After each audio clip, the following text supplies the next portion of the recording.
Alhamdulillah wa salatu wa salam ala rasulillah. About the question is asking about this narration here that you see on your screen. Allah subhanahu wa ta'ala has sent down a particular mercy for the people in Makkah. That includes those people who are visiting Makkah, and 40 for those who are engaged in salah, and 20 for those people who are merely just looking at the Kaaba. Is this narration sahih? Is looking at the Kaaba an act of worship? Can we have that intention when we're looking at the Kaaba or not? Now, the person who has shared this on this link here, they have come to the conclusion that the hadith is sahih, or at least hasan, where that would make it acceptable. And this is an issue where the scholars have differed, but the majority of the ulama of hadith have said this hadith is not even da'if, it is mawdu'. Shaykh al-Albani from the contemporaries, but those who came from before. And the reason why is that because there is a person called al-Laythi in the chain of narration, and the ulama have said that person is laysa bi thika, and Imam Bukhari rahimahullah said that the person is munkar.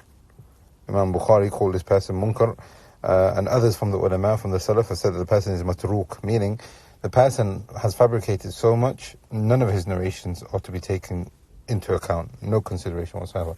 There's another person like that called Dawood. He is also a person who is known as a wadda', a person who used to fabricate hadith. Now, when you've got certain narrators in the narration like that, in the chain of narration like that, there is no way of us solidifying or supporting it. This narration is completely to be rejected. However, so that's the ruling on this narration here, right? So, but like I said, there is a difference of opinion. Some of them have supported it by other statements that we have. So we have a hadith which has been reported by Aisha, but the hadith is da'if as well, where the Messenger of Allah ﷺ said that there are 3 acts of looking which is ibadah, and he mentioned from them looking at your parents. Just looking at your parents is ibadah, and looking at the Kaaba is ibadah. But the ulama have said that this is da'if also. But it has been narrated from some of the Salaf, such as Ibrahim al-Nakha'i, who said, for example, looking at the Kaaba is like making, is like a person who is engaged in striving in worship. This is because what he has here, you don't find anywhere else. This is what Ibrahim al-Nakha'i said, rahimahullah. Mujahid said, looking at the Kaaba is ibadah, and others. Now, how do we then explain this? Number one, ibadah is established from qala Allah, qala Rasul. You can't have somebody, even if he's of a person of extreme nobility, we can't have established worship, acts of worship from those people who are not from, where the narration is not from wahi. Where the narration is not from wahi. This is because Allah subhanahu wa ta'ala tells us, وَمَا أَتَاكُمْ رَسُولٌ فَخُذُوهُ وَمَا نَهَاكُمْ عَنْهُ فَانْتَهُوا. What he gives you, then take it, not anybody else. It has to come from the Messenger of Allah sallallahu alaihi wasallam. And this is again a principle where the ulama are total agreement on. Ibadah is tawqifi.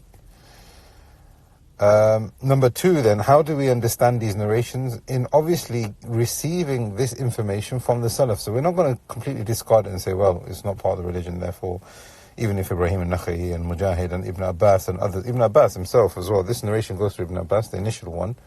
But he even said, looking at the Kaaba, making dua while looking at the Kaaba is something which is necessary. So then how do we understand that?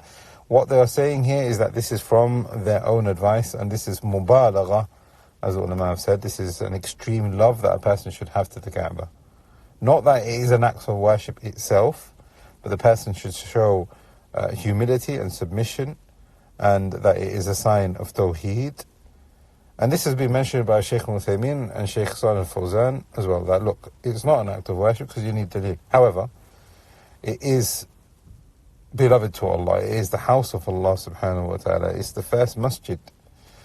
Therefore, looking at the Kaaba and contemplating on the greatness of Allah, on tawheed, making dua, submitting yourself, etc., whilst having that intention, inshallah, that is then rewardable.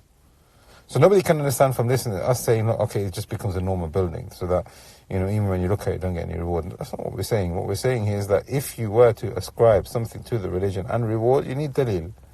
And we don't currently have that.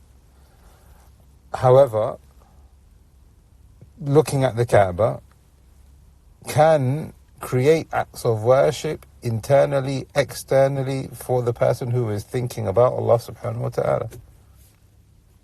That then becomes an act of worship which is encouraged, as you see from the ulama salaf. This is how we understand it. And inshallah, a person will be rewarded for those, inshallah. We ask Allah subhanahu wa ta'ala that He connects us to His house there in Makkah and His house wherever we may be. Wallahu a'lam. Sallallahu ala Muhammad.